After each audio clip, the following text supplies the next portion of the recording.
It's a great honor and privilege for me to introduce Johanna Nichols, a linguist who really doesn't need any introduction in this audience or I think in any other audience. But nevertheless, well, Johanna has been doing work which almost no one before her dared to do, asking questions which no one else has asked before her, and she keeps doing it. And it's and this is one of the reasons why her work is always so fascinating and why she has made such a tremendous impact on linguistics. So we're looking forward to this other groundbreaking work of Johanna's, though I must confess that somehow something already rings a bell to me, but probably not to most of those present here. So let's welcome Johanna Nichols and listen to her.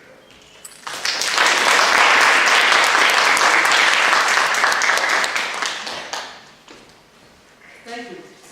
And thank you everybody for being here on this beautiful day that calls out for sitting in the grass outdoors. Am I audible like this? Okay. If I'm not. I'm talking about event structure, which I will define in a moment. This is part of my ongoing long-term research program to expand the inventory of good typological features. I don't think it's Pardon? it doesn't work, they might. Good evening.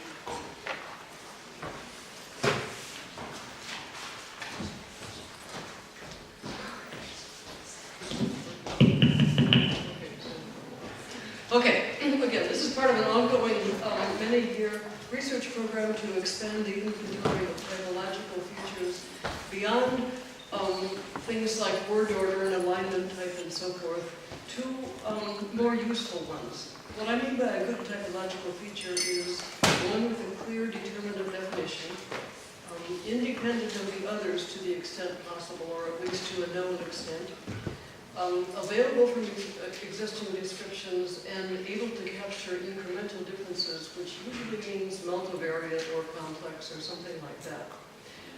So far, the ones that I've promoted have been head-dependent marking, base transitive and base intransitive, and depositivizing and positivizing lexicon, inflectional person, a couple of complexity measures, and on the horizon, noun-based versus verb-based lexicons, and today, the last one, base event structure, plus others that I worked out with other people. While surveying other lexical and especially verbal properties, I've noticed that in some languages, words with meanings like sit, be sitting, and angry or be angry, white or be white, that is to say states, are basic, and predicates like sit down, get angry, turn white, and so forth are derived. But in others it's the other way around. Sit down, get angry, or turn white is basic, and be sitting, be angry, be white, or just angry and white are derived from those basic inchoatives. In some there's no difference between the two, and you can only tell what is meant by looking at the tense aspect. And in a very few, but localized, the causative verbs seat and make angry and whiten in the sense of make something white are basic, and the others are derived from those. Those facts have been observed before. That's not my novel observation. What I'm trying to do that's novel is define those in terms of basicness, as I just did, and more about that in a moment, with regard to their morphological derivational paradigms. Working as I often do with a word list makes it rather easy to see the distribution of those and see what shows up where in which lexicons, and that's important. So, what do I mean by basic and derived? It's probably exactly what you learned in introductory morphology courses. Here are some examples of words showing the base of a three-member paradigm in blue and the derived ones in black. The base, the blue one, is the one with the least derivation on it, and/or the one from which the others are derived. So take the paradigm of Russian white, which is adjective and state bielny, meaning white, inchoative or change of state BH, turn white, and causative or causal or transitive bleach, turn white, make white, whiten, bleach, something. There, the adjective, whose root is simply gel, is basic, and the two verbs are derived from that, intransitive and transitive, by suffixation.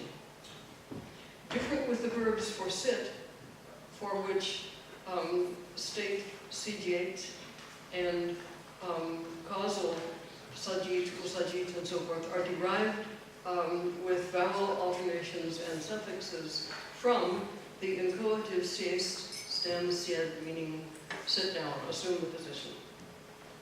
And so on. You can see at a glance that the pattern of blue versus black is different among the other languages. In English, there's no difference between the state and the inchoative. In Spanish, the transitive is basic, sentar, seat somebody, is basic, and both sit down and be sitting, sit, are derived from that in different ways, reflexive, passive, former passive morphology. And in good old anarchic spoken English, either sit or set, depending on the speaker, the dialect, the style level, and so forth, either seat or set, with or without down, can be used in any one of those three senses. Somehow we managed to communicate nonetheless. Things you didn't learn in English 1A if you learned English as a second language. So my goal here is to lay the groundwork for some kind of workable, big cross-linguistic typology that will make this all accessible, typologizable. The outline is going to be very standard: an introduction, survey of theory, survey of facts, findings, discussion, and conclusions. Let me first start with an outline of what is meant by event structure. It's not quite the same thing as aspect and Aktionsart and so forth, but it's very definitely in the same general semantic spectrum. When we talk about event structure, we usually have in mind three categories shown here: the state, the inchoative, and the causative. If those sound a lot like what I just talked about, they are. The state is, in the case of sitting, be sitting, so sit in English, sijiet in Russian, sitzen in German. The inchoative, and this is a purely semantic and very broad notion, the inchoative is derived from that or created from it by adding an operator or morpheme or whatever, become, which makes it inchoative. And from that we derive the causative by adding another operator or morpheme to derive a causative.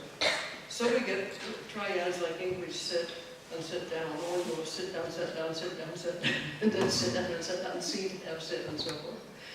We get German sitzen, sich setzen, and setzen, where sitzen is basic. And we get Russian sijiet, saditsa, sest, which is basic, usadit, pasadit, and so on and so forth.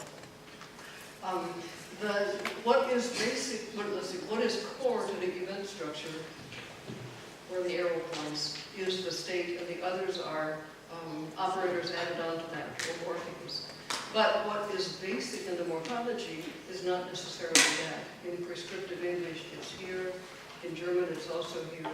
In Russian, it's here. So there's not a perfect match between the theoretical ideal event structure in received and the actual derivation of languages. This kind of event structure, and this sort of assumption about the way semantics is organized and the way verbal meanings and categories are organized, is common, I think, to everything. If you can read the fine print at the bottom: formal semantics, generative lexicon work, role and reference grammar, cognitive typology, and much else, all assumes that kind of structure. Now, what do these theoretical approaches say about verbs where it's not the state that is basic, as with Russian siest, sit down, assume the position, which is basic, or Spanish sentar, seat somebody, cause to seat, cause to sit, which is basic. Well, it's known that no language is 100% state-based or 100% inchoative-based or anything like that. In fact, I think at least Those of us who do typology can probably agree that no language is 100% anything, and certainly not matters like this.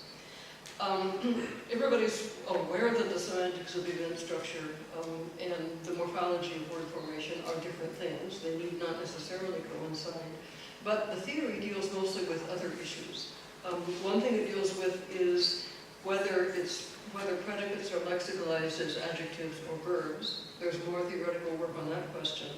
And recently, following on work by Andrew Kuntz-Garbonen, discussions of whether derivation is monotonic, that is, preceding in the direction, state, inchoative, causative, or not. He says it is, but that's derivation, which means if it's monotonic, it can go only in that direction. And he means you cannot derive a state from an inchoative by simply removing the inchoative morpheme, or even by simply removing the inchoative meaning. You usually need to add something onto the inchoative morpheme to back derive a state or something like that. He has a prolonged argument for that, but there have been some counterexamples that I've found in the literature. Still, it seems to be a general tendency. So those are things that theory says, nothing very general about what's basic lexically. So the question is to ask that question: what do we survey? How do we survey it? How do we typologize languages? How do we address theory and contribute to theory? Let me first start with a few things about the received view of aspect, especially for Slavic aspect. And I should note, this received view is the one that is most used by and given to and taught to and by those of us who had to learn the aspect system of a Slavic language the hard way, which is to say, in a classroom as opposed to at mother's knee.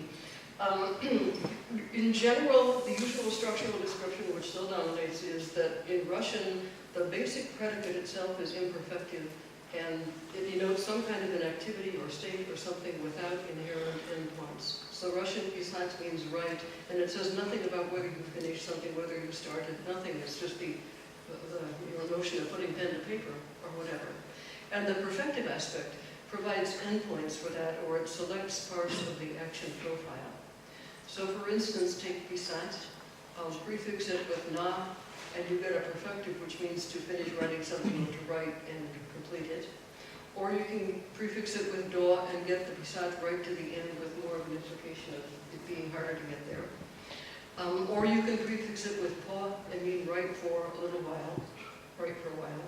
Likewise for read, and so on and so forth. So again, the view is you've got a sort of unbounded general kind of activity or something named an aspect imposes endpoints on those. Without the endpoints of the perfective aspect, you just get the name of the word, as it were. And there's a whole structuralist literature arguing that the imperfective is unmarked in the structuralist sense. So what do we need to talk about in talking about event structure?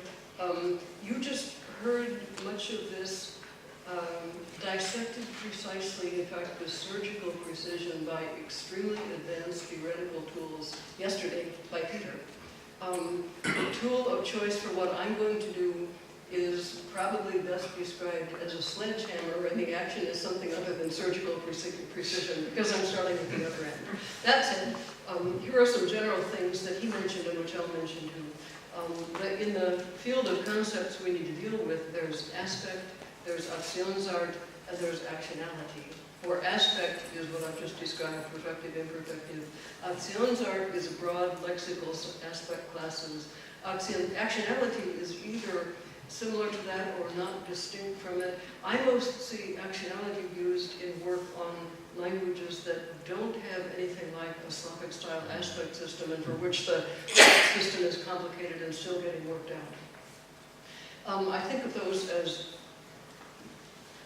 sort of AAA parameters: aspect, Aktionsart, actionality. Whatever there are, however many of them there really are, they're AAAs. Then there's event structure, which is somewhat different. And again, aspect acts on Aktionsart and or on actionality. And again, the aspect types are perfective and imperfective.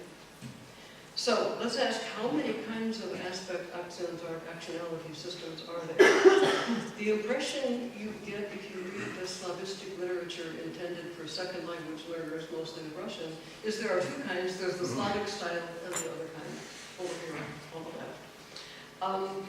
But in fact, it begins to look more like Slavic style as just one of several or many different types. How many others, what they're like, we're only beginning to get a handle on, language by language and family by family. I suspect the answer to how many of these different kinds of aspect, accents, etc. systems are there is going to be not, two Slavic versus other, and not half a dozen as here, but probably closer to 7,000 if you understand what I'm getting at. Quite different from language to language. So, within that we can detect a system of main Aktionsart types that a lot of people agree on. Here I'm using the horizontal line to indicate the phase or the ongoing activity or the state. Those are different terms for it. And the short vertical line to indicate a boundary, an endpoint, a beginning, and a completion, or something like that. States look like this, just the phase, just the activity of the state, no beginning and no end, necessary and inherent in the lexical meaning. Of course, in the world it's different. Activities, durative things like rewriting or work someplace for a while, have endpoints on both sides. Telic verbs, achievements like build a house or clean the floor, accomplishments like build a house or clean the floor, achievement verbs like reach the summit and maybe die, have an endpoint at the finishing end. Ingressive verbs, for which I'll say a little more in a few minutes, have an endpoint at the beginning. And punctual verbs like sneeze or jump have no phase at all, just an event. That is, they're just a boundary or something, or an endpoint and no action. There are other fancier ones like iterative, inchoative, cumulative, attenuative, and so on and so forth.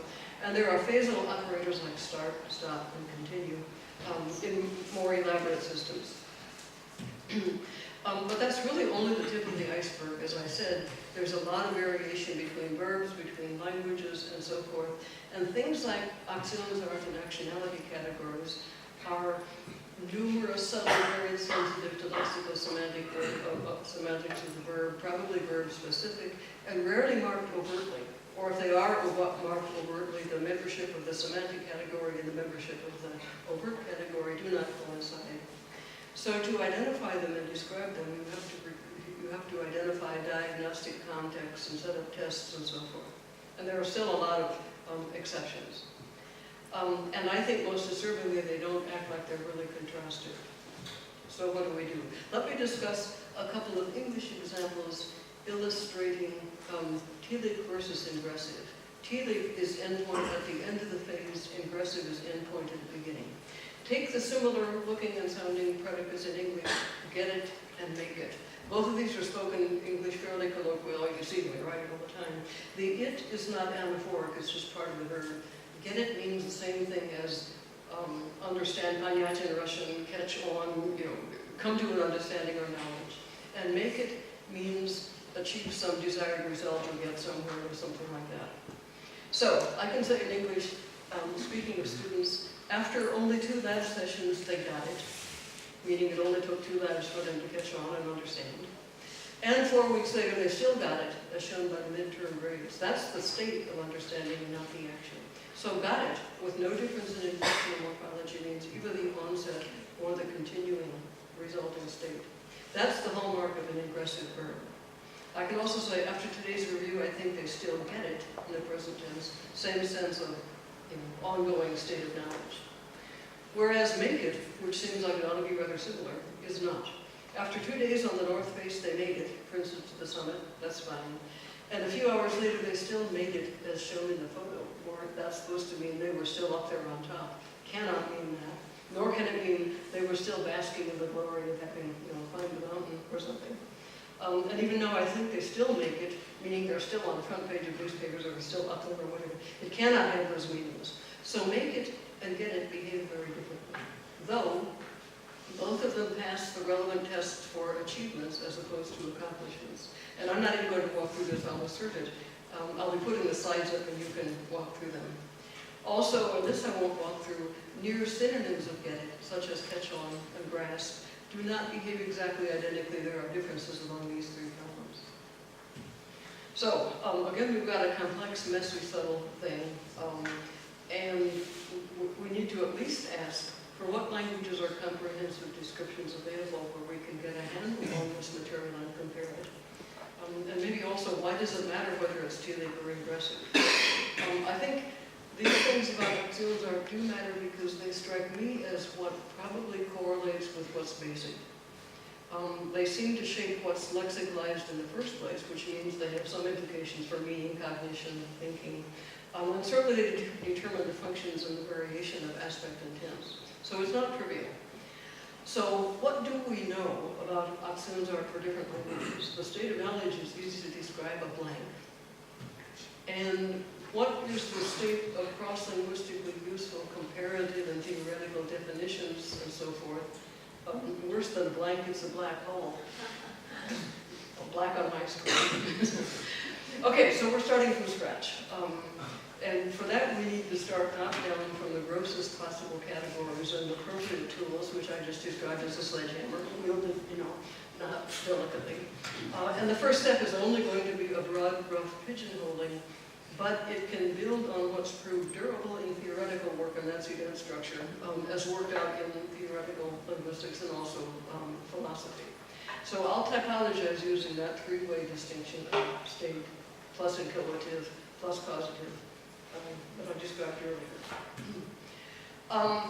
First, we need to describe lexical event structure in relevant terms. And here's my chart of those 5 basic auxiliary archetypes. Actually, I've got 6 on here. Vis-a-vis the essential event structure categories. States, duratives, or bounded states like work for 5 years someplace, or run for 10 minutes or something. And activities like that are continuous. They have only phase, no inherent endpoints. I'm not super happy with the term continuous, but it does not sound like any term I know of for any aspect or auxiliary category, so I use it for that reason. And telic, that is endpoint at the end, ingressive, endpoint at the beginning, and punctual, like sneeze and jump, are bounded. They do have something besides the ongoing phase. So that's a two-way typology.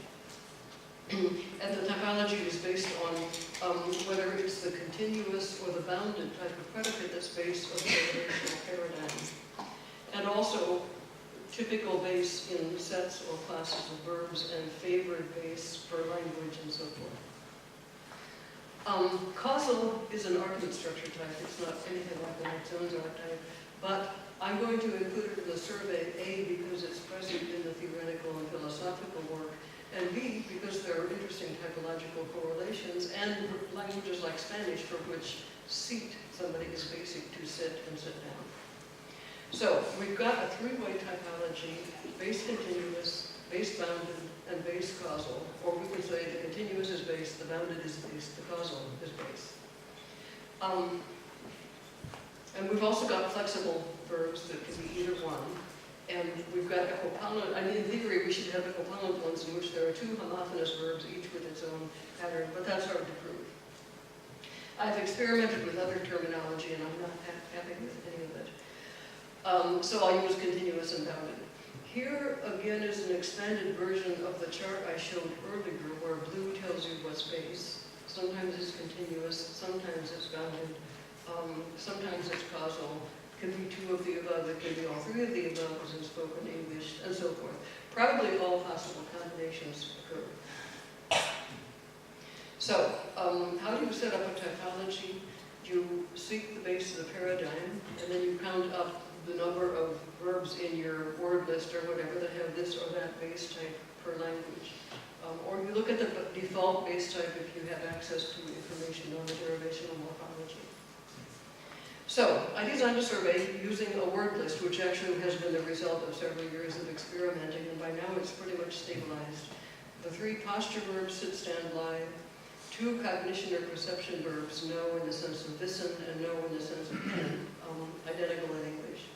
And they're incoatives, meaning things like realize or find out, recognize, point out, or identify, that's the causal, and so forth. The 3 color terms, white, black, and red. 2 temperature states, cold and hot or warm. Dead and die, and of course kill. 2 psychology predicates, afraid and angry. And I'm just starting to add in old in the sense of elderly, hungry, asleep, and awake to the data that I've already got. Notice that when I say no, realize, inform, or no, recognize, point out, identify, you may be wondering in what sense is this a paradigm? In English, they don't look like a paradigm. I'll assert in a moment that they are. But look at their translations in Turkish, where the continuous and bounded both have the stem shape danid, and the causal has that plus a causative suffix. That really is a paradigm. So on the assumption that what's a paradigm in one language is likely to be a paradigm, or can be surveyed as one in another, I'll regard those as paradigms. Again, I'll argue the point in a moment in English. No, I won't. I'll simply assert the conclusion and leave you with the argument. So, you proceed by looking up the word list items one by one in bilingual dictionaries. Let's say English to Mongolian, or Russian to Mongolian or something. And then back the other way, Mongolian to Russian or Mongolian to English to make sure you've got everything. For the basic item of the word list plus its regular derivatives and anything else that might be relevant. Ideally, bilingual dictionaries in more than one language. Of course, you can also elicit, you can consult with experts, you can consult yourself if you speak the language well, and so forth. And you look up synonyms and such things and determine the base. It takes quite a while. It's very labor-intensive work. It's the second most labor-intensive survey I've ever done. Though note that it should not be labor-intensive. This is material we need to know about every verb in any language we study, either for learning to speak it or for research purposes. It's essential, it's lexical, it's describable, it should be easily available in every dictionary. But it's not. The only dictionaries where it's anything but sheer murder to find it are dictionaries of suffixing languages where at least all the related words are alphabetized together. But Chukchi, Georgian just take forever. They have to be done by experts. And the technical apparatus is simply the word list I showed you, survey instructions, 2 databases, one with a text bunch of survey reports that report what I found and my comments on them, and they are not structured, and a neat spreadsheet telling you for each word list item for each language what its face is. So far I've covered 87 languages. It's still growing. I've covered Northern Eurasia quite well, North America much less well, and a scattering of others, and I'm aiming for about 120 to cover the rest of the world well. Here is what the blank data sheet looks like. It starts out with sit, stand by, and so forth, and the 3 different event structure types, all nice and blank and empty. And once I start filling it out, here's Kazakh, I get a lot of stuff, and more than one verb per entry, comments, things left in the Russian translations, things spelled in the orthography if I want to keep track of them. So they get like all report sheets, kind of messy. But they do report the essential material and can be used to look things up again. Plus a database, which I won't show you because you've all seen databases that has languages against types against verbs. I'll note that there are excellent dictionaries available for most of Northern Eurasia, including the Caucasus. You can thank the people who did bilingual dictionaries of languages of the Soviet Union and nearby in mid-century, because they produced a bunch of very good, extensive big dictionaries to a consistent word list, actually, and format and so forth. And it's extremely easy to get reliable information on those languages. But that's about it. A recent dictionary project for Dagestani languages also good. The record is spotty for Australia and New Guinea, putting it kindly.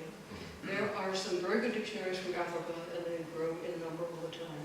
For North America, the record is very poor. People just didn't do that very much while the languages were still fluently spoken, and now it's really too late. Though we've got some of the world's greatest dictionaries in North America, too, at least half a dozen. And there are good to excellent dictionaries for Mexico, Central America, and South America, growing in number. So here are some results. First, by lexical set. Here I've got, you can read the small print, yeah, I hope so. Posture verbs, cognition verbs, and state verbs for all the languages. And whether the base is continuous, bounded, flexible, the causal form, or unknown. Discouragingly, there are 82 unknown entries. These are words I couldn't find and or verbs I couldn't analyze or whatever. Out of 326, which is close to 25, that's a high percentage of unknowns. But nonetheless, there's something to be found. Here are the percents of just the known ones, and I bold-faced the largest type or types entries in each row. For posture verbs, flexible base is a plurality, not a majority, and a very close second is continuous base. A decent showing for bounded base. For cognition verbs, the continuous base is the plurality, closely followed by flexible, less in the way of bounded base. And for states, unsurprisingly, in fact gratifyingly, the clear majority is continuous as the base. So for words meaning things like black, white, asleep, words that are static or adjectives are basic. Few bounded and not very many flexible. Causals overall are infrequent, found mostly among posture verbs. And here the results are by continent, same format. Western Eurasia, and here are the percentages. In Western Eurasia, continuous base is preferred overall for all three lexical classes. Northern Asia, a tie between continuous and flexible, and this is high as flexible bases go. In North America, a clear preference for continuous base. In the Caucasus, strong showing for continuous base, but also for flexible. In the North Asian Pacific Rim, still stronger showing for continuous base, but an improved showing for bounded base, and so forth. That doesn't yet translate into any clear pattern, and it won't until I get more languages and more of the world surveyed. But one thing you can see is it's not the same worldwide. There are differences between verb classes and between continents visible already. So the generalizations I just said, those state predicates are most often continuous based. Posture verbs are the most variable, the most diverse, and the most worth surveying. Northern Asia favors flexible patterns relative to the others, but not absolutely. Only Europe has any appreciable proportion of causal bases. Words like Spanish, sentar, seat somebody, which is the base of the paradigm for sit. There are many of those. All three families, Romance, Germanic, and Slavic, abound in derived intransitivity, mostly using reflexivization. And that's what's going on. The transitive, the causative, the causal is based on the paradigm. This is fairly recent. It was not the pattern in Latin, not in what we can reconstruct for Proto-Germanic and Proto-Slavic, not what we can see in the likely earliest Slavic, at least not to the modern extent. So this is a post-Roman pattern that occurs among those three families and is exceedingly rare worldwide. The other bases are all pretty well represented. Causal is not especially, though it is represented. So overall, the theoretical assumption of primarily state, secondarily inchoative, tertiary, causal, is not well reflected in the morphology of word formation. And that's true of all breakdowns, and it continues to be true as I take the sample. I'm not doing serious statistics yet because I'm not done, but I'm starting out with some quick and dirty statistics. Trying first to narrow the typology down to a dichotomy. This may be artificial, but it gives you bigger numbers in both categories and makes it easier to talk about. What seems to work best is continuous-based versus non-continuous based. For continuous is the state of the phase, the activity. And non-continuous is either inchoative or causal. Flexible has some reach in it. So, posture and the bold-faced numbers, this pits continuous versus non-continuous base against three verb classes: posture, cognition, the state. And the bold-faced ones are not the majority, not the plurality, but the ones with the highest chi-square values per cell. So for posture, the non-continuous base wins. Now that we've divided it into two, it used to be continuous. For cognition, likewise, though it's close. And for states, continuous is a strong win. That goes to show you that how you dichotomize, if you choose to dichotomize the finer patterns, how we reduce everything to a two-way typology, reflects rather strongly on what we come up with. For Western Eurasia, strong showing for continuous. For Northern Asia, weak to moderate showing for non-continuous. And for North America, a fairly strong showing for continuous. So there are continent to continent and verb class to verb class differences. Again, not supporting anything like a uniform state inchoative causal structure. For typological correlations, which I'm not going to lay out in detail here, there appear to be some. I will leave this in here. My computer is sweet. There appear to be some typological correlations with valence. Various ones, in particular, the continuous base seems to correlate relatively strongly with the causativizing type, though that could be an accident of shared geography. Both are common in Northern Asia. Otherwise, apart from valence-related things, event structure seems to be more or less independent of other typological variables. That's a good thing because we need variables that are independent of each other so we can test them separately, pit them up against each other, see which correlates with what, and so forth, without circularity. The picture of lexical stability gets quite interesting and calls into question some assumptions about comparative linguistics. Posture verbs, these are verbs sit, stand, lie, and so forth, tend to be diachronically stable, ... They tend to be, and they're assumed to be by and large, those are the first things people look for in speaking kin to their languages. But that's true chiefly if the base is continuous. Otherwise, it's otherwise.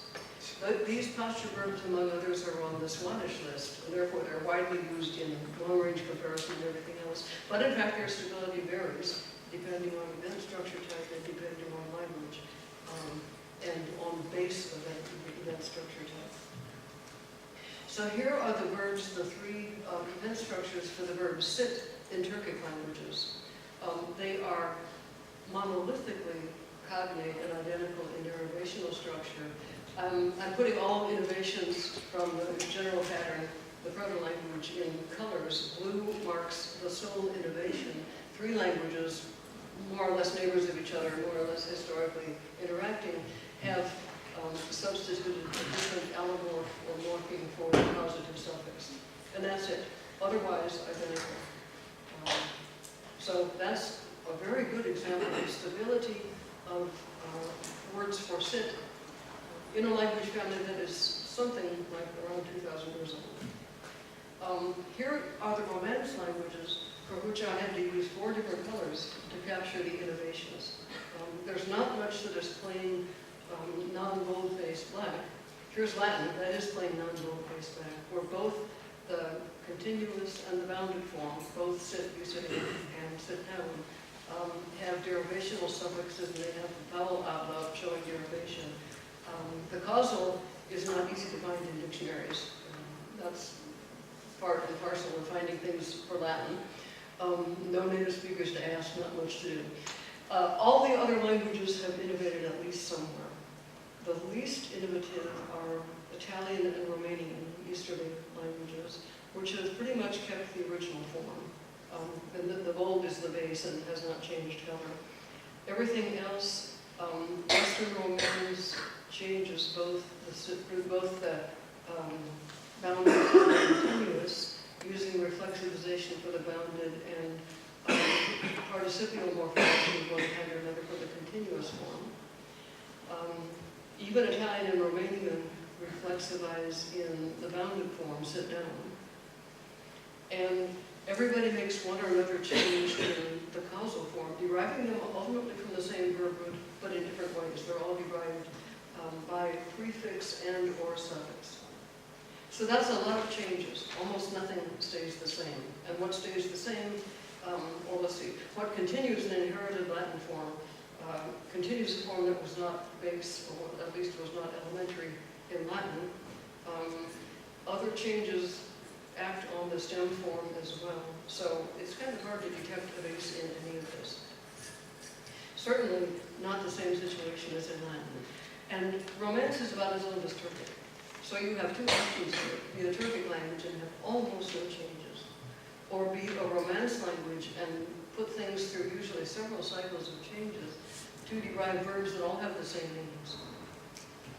Here are Slavic languages, which show a fair amount of color, more than Turkic, less than Romance. So they're sort of intermediate, with a lot of derivation, especially of imperfectives, which are secondary anyhow. Reflexivization used here and there in different parts of the paradigm. Prefixes aren't shown here because they're aspectual. So there are changes. What seems to be most stable is, or at least least susceptible to post-Proto-Slavic changes, is the continuous form, which was not basic in Proto-Slavic, which is down here where the bounded form was. That's basic in most but not all languages. So, in short, the hierarchy of propensity to change goes Turkic, almost none; Slavic, some, a fair amount; Romance, a great deal. Again, three language families of about the same age, using the same set of verbs, and those language families, all three, have undergone big spreads in roughly the same time frame, with roughly the same kinds of conditions, absorbing other speakers and so forth. So it's not just the verb type, and it's not just the contact situation that makes for these changes. What is it? I think it's the base type. I think what's going on is that where the continuous form is or is in the base, which is true of Turkic. The encodative, the bounded form, is also basic, but at least the continuous is basic. Where that's true, the system is stable. Where something else is base, the system is not stable. In Romance languages, you hear the black mark plus base. In Western Romance, the causal is base. In Eastern Romance, it's the continuous. Where that happens, you start getting a lot of changes. Other changes even in the Eastern Romances as well. So it seems to be that what's the base has a lot to do with how stable it is. And for Slavic, the original base, the bounded form, is still the base in a lot of languages. Otherwise, there's a general consensus to not change the continuous, which makes it look like it's maybe gravitating toward becoming the base, deriving an imperfective bounded by different means. So aspect changes things. But even, cover up this column and you've still got changes, including wholesale changes, lexical changes in Bulgarian and Macedonian. So in Slavic, the base is either bounded or maybe incipiently continuous, but bounded at least is historically the base and still arguably so for the perfective, and the system is moderately stable. In Romance, where the causal form is base, the system changes rapidly. So, in sum, what is base determines how stable a lexical item is. That's important for the comparative method. Simplifying the lives of comparativists, it's when the continuous form is base that the system is stable, and that is very often the case. So, in fact, it's a safe bet that the continuous forms will resemble still unfound neighbors, but it's certainly not a guaranteed bet. And it would be very wise before engaging in long-range testing about looking for possible kindred languages to figure out the event structure type of the set of verbs, or the cluster verbs, or whatever, or the languages you're working with. Okay, so there are the verbs. And here is a discussion that I'm not going to walk through now, but will simply mention and assert the finding of, about whether verb sets like know, realize, inform, or know, recognize, point out, whether those are paradigms, and if so, what's the base? Here goes the argument and the proof. And the solution is, yes, those are paradigms. And they are recently formed, or they're still in formation, because they're pulling in verbs from other completely different lexemes, recruiting different verbs to fill a cell in the paradigm. But that very fact, if it has any regularity, tells you that there's something going on. There's an abstract pattern out there waiting to be filled. The suppletion is a hallmark of exactly that process going on. What's going to happen in the next 200 years, we don't know. But right for now, that's a paradigm in formation. And for that paradigm, the continuous form is basic, for which, again, the argument is laid out in Greek on the slides that I'll post. And you may need to refresh your reading your lecture notes on structuralism 101A and so on and so forth, Kurlovich, but it's in the structuralist tradition. So I would now like to offer some recommendations for descriptive practice. First, for dictionaries, it's important, if you're trying to make a dictionary, to try to determine all three event structure types for predication. If you're working with English as your field language, you may have to do some jiggling to work on know something, figure out or find out or realize or whatever, inform, teach, explain, get across, and so forth. But it can be done. Elicitation is likely to be more efficient than corpus work, but corpus work may find it as well. Especially this is important for verbs that have any state-like component in their deep semantics, because those, I've observed, are highly variable. The posture verbs are variable across families, depending on the type. The color words, just the color words, are surprisingly variable, where it's not especially unusual to find in one language, red, white, and black have different derivational types. One's a basic noun, one's an adjective, one's a verb, or whatever. So it's surprisingly varied. Those then are worth eliciting and describing in detail. And also somehow, once you've found those three verbs, and this is easy if they're derived by suffixation, but if not, it won't be easy. You need to somehow bring them together. Somehow put them under a single head word, like if they're derived suffixally, or link them, or cross-refer, or do something. By now, an online dictionary it makes it easy to link things. So you just, you have a button that says seek the causal, and you push it, and there you go. That's the way to do it now. But to go back and insert that structure into all of the existing dictionaries, which is what we need, will take time. I imagine a lot of it can be done automatically, but it won't be done instantaneously. Okay, so that's what we need to do. Put in the information and bring the verbs together that form or may form paradigms. And then for grammars, usually some of this is done, but I think it needs to be done more systematically. First, present event structure paradigms as paradigms for various verb types. So talk about sit down, and seat, and so forth. Black, turn black, blacken.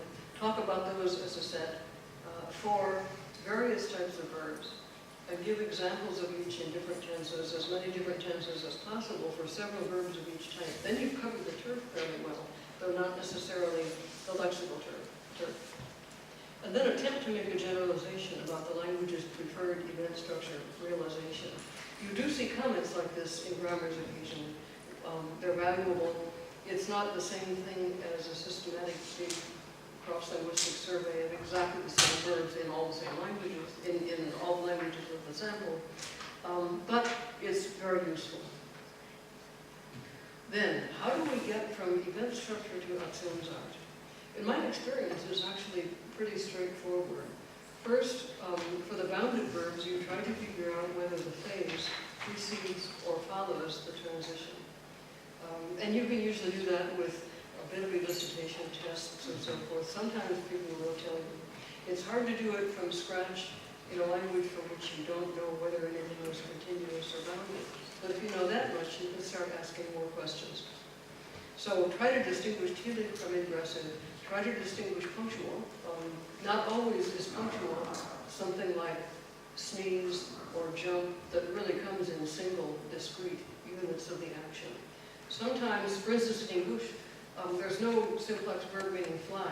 The only thing to do is combine the punctual verb, which means take off into the air, with a continuous verb meaning go around or go about, kind of like Russian katit, and put those together in a nuclear clause chaining construction, or now you've got your lexeme, I could say, for the notion fly. So it may take some work, but it can be done. And then for things like imperfective, indurative, and the progressive tenses, it's important to determine whether the meaning is duration, something prolonged, or repetition. For instance, in Russian, you can take any punctual verb or any basic ingressive or whatever and make it imperfective. But if you take an activity or state verb and make it imperfective, you could probably use imperfective to start with if it's a state, it means whatever it was goes on for some time. If you take a verb meaning something like sneeze or sit down, which is, I guess ingressive, certainly bounded, then the imperfective is entirely possible, but it means iteration. It cannot be continuous because that's the nature of the input verb from which you're forming that imperfective. So some inquiry into the effects of tense and aspect categories is likely a lot here. So that's, I think, the important first question. Is the meaning, the phase part, prolonged? Is there a prolonged phase duration? Or is there just repetition? And then, language by language, you need to continue devising tests and contexts and so forth to clarify more distinctions. But as condolence, once you've gotten past these basic five, I think you'll find that notions like iterative, start, stop, phasal notions, attenuative, and fancier aspectual and auxiliary notions like that will have their own dedicated derivational markers that will coincide rather closely with the semantic membership of that class. Unlike these basic five, which tend not to have dedicated markers, and if they have markers that seem to mean them, the membership of the class semantically does not always coincide with the formal membership. Okay, so some conclusions. First, a top-down typology based on event structure does seem to be workable. At least in my experience it is, though I'm just starting. And that same typology can be an approach to lexical description, which, if followed through systematically for many languages, would give us a whole new approach and a vastly better set of descriptions of lexicon.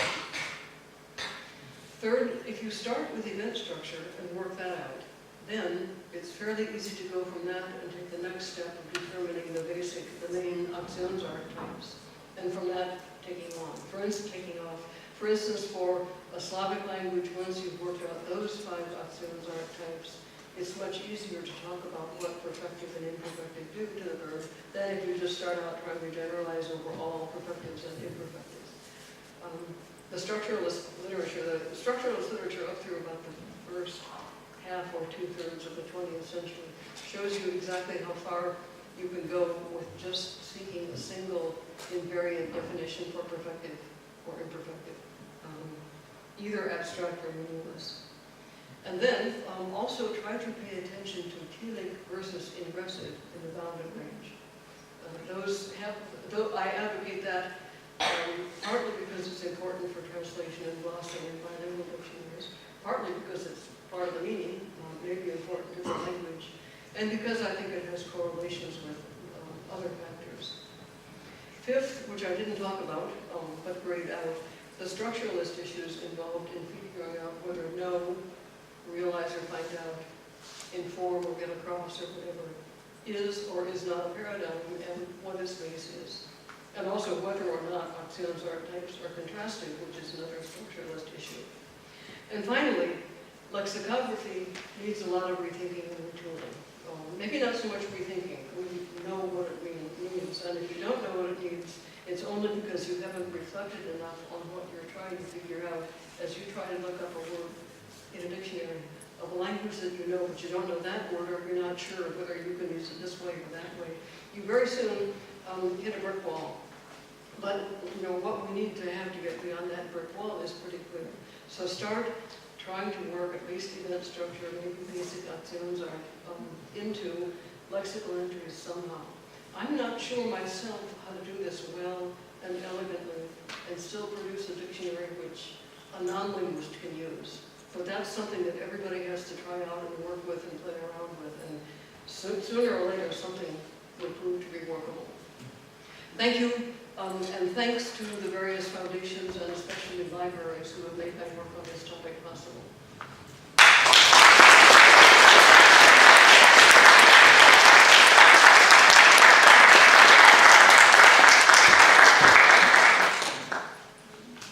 And it looks like we've got plenty of time for questions if people want to ask them. There's also the nice grassy lawn out there that may be more Is it an alternative or a choice we have to choose? Maybe we'll all go out to the grass and ask you questions. Do we have to choose between going out and asking questions? I'll stay here. Questions? I should also note, if you haven't noticed yet, and you probably already have, I am losing a lot of hearing, so you can hear me a lot better than I can hear you, and I will probably have to go down and stand in front of you, or actually, can we, you don't have to We have. Aha, okay, that might help. Or maybe it's so clear that there are no questions.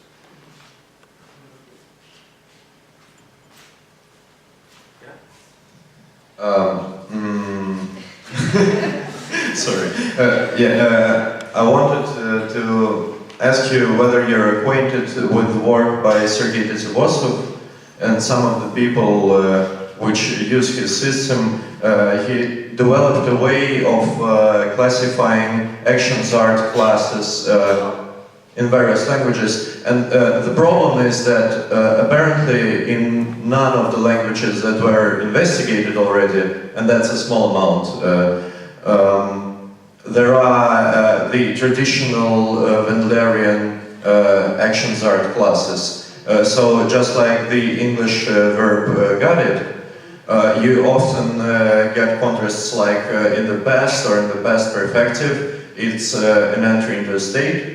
And in the present, it's the state itself. So we can't really say whether it's an achievement or something. And in many languages, for example, in Northern Hante, you have a verb which means to sit, and it can mean 5 different things: entry into a process, entry into a state. So the problem is that that's a whole another dimension of variation, and we have to catch that also. Yeah, I'm not familiar with that particular contribution, but as it happens, I've worked a bit with Northern Hante, even myself, doing a survey on causativization. So we basically look at these same 3 event structure classes across the fixed word list for Uralic languages. And yeah, we've noticed it's clearly self-evident from dictionaries where, translations are good and precise because they're using Russian, which has, aspect and everything else. But you get a lot of conflict in how they gloss things across dictionaries, or a lot of, seemingly incompatible glosses within one entry for one verb. And you get funny things like the causative morpheme also shows up as derivational, as something that derives bounded from continuous and so forth. So I'm aware that things are somewhat different there. Yeah. And I don't know at what level that lies, but yeah, that just goes to show you look carefully at language and verbs.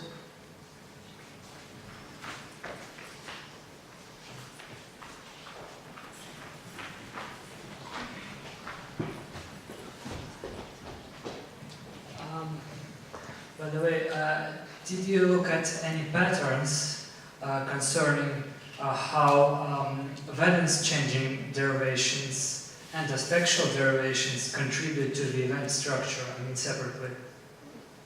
This, Say that again. the valence-changing derivations and aspectual derivations, how do they contribute to the overall event structure, separately, each one? Okay. I only have conclusions about valence-changing derivations and event structure, but not aspect and not auxiliary. So I can only answer it very broadly. And there's nothing clear enough that I can say that here's the reason for it. But just that there do appear to be some correlations. Also, it's, you know, it's flaky, it's statistically weak, there just aren't enough clear cases to count, yeah. So I think that's going on, but I can't say exactly what. And I think, based on what I've seen in the languages I've worked with closely, I would be surprised if there were one single factor involved in that. But yeah, so all I can say is they appear to be there. Go look for them. Comments, questions? The mic is here.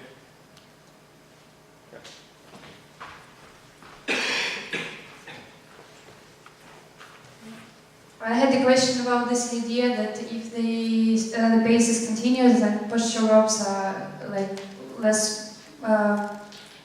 They change less through time. Can it be that some extra these system factors play a role? Because I was really confused by the fact that these two Romanic languages that have a continuous base, they also have these strange derivations and so on. So is it connected only with this system that posture verbs depend on the base, or is it about maybe some factors that these languages like change a lot independent from this? So if I'm following this properly, take a language in which there's an inchoative base and some other verb has an inchoative that's derived. Do those behave alike? Is that what you're asking? That sort of thing? Or a basic underived root? Is this still? It's working. Well, maybe. Okay. A basic underived root continuous verb and a continuous verb that's been derived from something else with a couple of suffixes. I think what you're asking is, do those behave alike? Is that what you mean? No. Oh, no, then I missed it. You better say it again. You said that if the base for the causative and causative is continuous, so the posture verbs, they change less, right? Which verbs? Posture. Like sit, lay, and so on. And then you show the table with the Romanic languages. And the two of them had a continuous base, but they also changed. Mm-hmm. So why is it? Because it doesn't like match with this idea. I'm still not sure. So the posture verbs versus the other classes? No, just... Я пока тоже не понял. Я понимаю, я понял. So this is a reformulation of the same question you asked. It's my hearing and not you. So, what Polina is asking is, you have stated an idea that in the languages where the base is continuous, you have less change over time. But in the Romanic languages, there are two languages which have the continuous base, but they still did change. And isn't there a contradiction? Yeah, that's Italian and Romania, right? The Eastern ones for which now, synchronically, the continuous is the base. Yeah, it's a good question. I'm sorry, it's me. Okay, and yet the family's full of stuff going on, right? Two things to be said about that. Number one, that's the base now, but it's got what was derivational morphology, and it still is at least conjugation class morphology. So it's not totally underived, even though it may be the base of the paradigm. But I think that's what I think you can mostly see in that picture is a diachronic change of some kind, a diachronic transition of type that probably began in the West and, or began later than Western Romance split off from Romanian and Italian. So things were not as far along yet in the Eastern languages when the change began, whatever, mushrooming in the Western languages. So chronological implications and the fact that it's all still in transition and in fact probably always will be given the instability. So right now, yes, at this moment in time, there's a contradiction in what I said because those are the base for those two languages and yet they've been making changes elsewhere. But where they're making changes is where you do expect them first, in the causal and the inchoative, because those are the ones that do seem to change. So it's a complicated picture. And I am not enough of a Romance specialist to say any more than approximately that, but given how much work has been done on Romance, and given how many varieties and other languages there are and so forth, it should be possible to make a lot firmer conclusion. Starting with, am I right in saying that's the base for Italian and Romanian? I mean, on the face of what I'm saying, yeah, it is, but maybe that's not really true. I wanted to add, isn't it connected just to the fact that Romanic languages change a lot and, for example, Turkic languages change less? No, I mean, yeah, that's the surface, you know, the fact that the Turkic has changed less, but it's not, at least as a linguist, I don't want to say, it's not because Turkic society is conservative or Turkic languages are just slower to change in general. They, if they are slower to change, then, and certainly typologically, they're extremely stable, very much alike.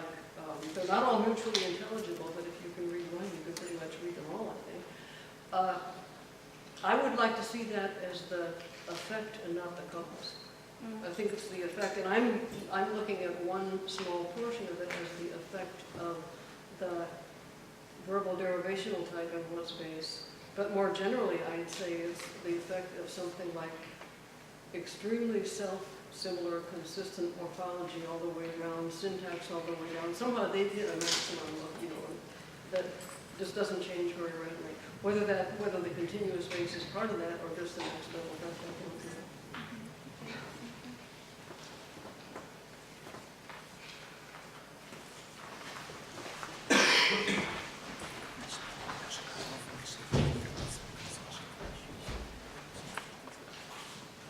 Just a small addition to the subject. Well, if we have a look at cognition verbs across Romance, Which kind? at cognition verbs across Romance, like Spanish conocer and saber, etc., we will notice that they haven't actually changed a lot across the languages and across the 2,000 years of their history. So it's well, an important fact that some verbs do change and other verbs don't change, and regardless of causal factors, it's something which your research has discovered. Yeah, I don't know either. You can make generalizations about sets and categories and classes, but each individual word may behave differently. And the first thing I would look for would be things like textual frequency and in what style and so forth. I would think that things that were part of the written language maybe not well, I don't know. And it may change a lot depending on what writers decided to do with their discussions of the emotions or whatever. So yeah, I don't know. My feeling, what little I know about the literature on Romance phonology is there's a great deal of inquiry into the behavior across time and in many texts of individual words. So there's extremely rich material to draw on, but whether a generalization comes out of that, I just don't know. If I may ask a question, I'm not absolutely sure that I followed the whole part about the instability, but I understood it. That's a follow-up to Paulina's question. As rather a tendency than a rule. So if something changes, even it's not expected to change, it's just a low probability change, and not an excluded change, as far as I understood the logic. And another question was that does this, again, maybe I missed some of the details, but does this lead to kind of a Maslow type typology, where you have a stable type and unstable type, and once you get into a stable type, it's hard to get out of this type? So is it true that if this is true, maybe I missed some part of the discussion here, but is it true that if there is a general draft of the population of languages to avoid specific type configuration that you're talking about? Yeah, I would think of stable types as probably being attractors in the technical sense. They're easier to get into than out of, for whatever reason. But I think another factor to be brought into looking at change is when it does occur, how does it occur? This is something I'm starting to look at for derivation in the causative alternation, causativization, detransitivization. What happened between Romance, where it seems to have started late Latin, Germanic, and Slavic, and to some extent Baltic, where this fad for reflexivization spread? Did they copy the pattern? Did they borrow verbs? No, not much we know. Did they copy the pattern of individual verbs? Did they copy something about the semantics of individual verbs and the behavior followed? So can you follow some sort of a cascade of changes, starting with some influential verb and beginning with a word that is similar, or sound like it, or whatever? Or can you start with some central point and follow it across space and time? Or is it just kind of random? Is it just a matter of whatever? This constant cluster simplified that these two verbs fell together formally and that just didn't work semantically. So somebody plugged in an innovative, a complete different verb in this piece of the semantic spectrum, and everything else is random. I have no idea.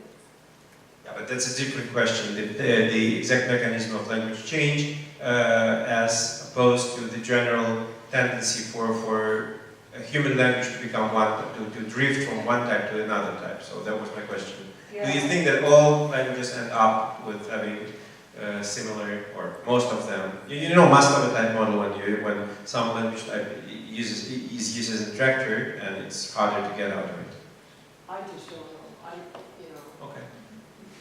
The languages and the verbs that I have looked at are such a tiny sample of what's out there. I can't really say.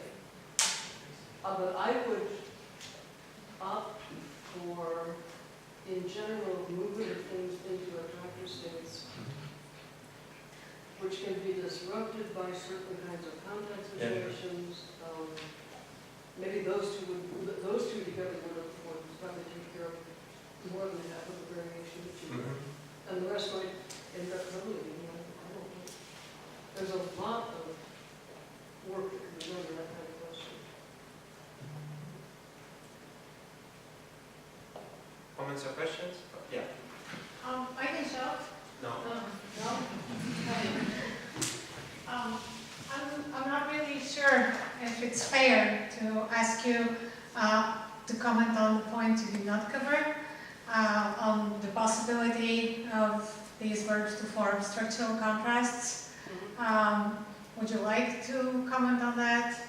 On the way they can be seen as a paradigm, and thereby, when they're encoded by different lexemes, to see those lexemes as suppletive. To what extent can we see know as suppletive with find out and realize? So I never come back. I can't. If you're paying close attention, you can tell that female voices are harder to hear. okay. Okay, say it again. So I was asking you to comment on the point you did not cover, on the possibility of these verbs to form structural contrasts, to form a paradigm. The possibility, you did not cover the point of the structuralist side of these verbs. Oh, you mean the argument that Yeah. know, realize, and so forth, Yeah. no form of paradigm? Yes. I can talk about that, but it might be easier to get the slides when I post them and look at the grayed out ones. But it basically, the argument is basically, well, in some languages there are paradigms, and in other verbs of these languages there are paradigms. So let's assume the paradigm structure continues across the whole lexicon, or at least the lexicon. Then you look closely at where markedness theory tells you changes are expected to happen, and where Voronovo's notion of that analogy tells you lexical replacement is likely to happen, which is in the central literal part of the paradigm. And you observe that exactly those kinds of changes seem to be what goes on most often. So you say they're behaving like paradigms diachronically, and the part that gets lexically replaced, Voronovo says, is the central part of that paradigm. So there's your fix. That's how it goes. And it just doesn't look like anything we do anymore. Right. Because there are people who definitely object to that notion of paradigm. Who do use that No, No, who object. the word denied, yeah. Yeah, but on the other hand, there has been recent developments in morphological theory where people, on the other hand, people tend to, well, to argue precisely for this type of paradigm. Like, well, if there are structured relations in semantics and functions, then these, at least for some lexical fields, are consistently expressed by regularities of form, then we can more or less legitimately argue for idiomatic relations, even in those parts of the lexicon where these regularities of form are lacking. And anyway, its paradigms are, on one hand, they are descriptive tools on one hand, and on the other hand, they have been shown to have some psychological reality, and so probably there is more to it than a more conservative view saying that derivation, whatever it is, isn't structured by paradigms. But admitted that it is. So I think Johannes also corroborates this idea. Yeah, it seems to me that when I say, here's the paradigm in Turkic, here's the paradigm for other verbs in English, this fits it, let's call it the paradigm. That's not much more radical than saying in Russian, besides and the besides form an aspect there. And what's another example? Besides and periphesis form an aspect there. Therefore, the right using are an aspect there, even though there's a function. So please.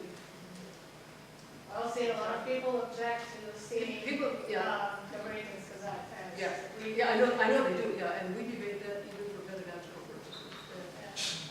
And they're not totally identical in their behavior. Yeah, But the they're argument equal. is they're not equal to go one. Yeah, and whether that's idiosyncratic for that verb or part of some, semantic property of what I have in my view. But every verb is a little different, it seems to me. This is the perspective of an L2 learner.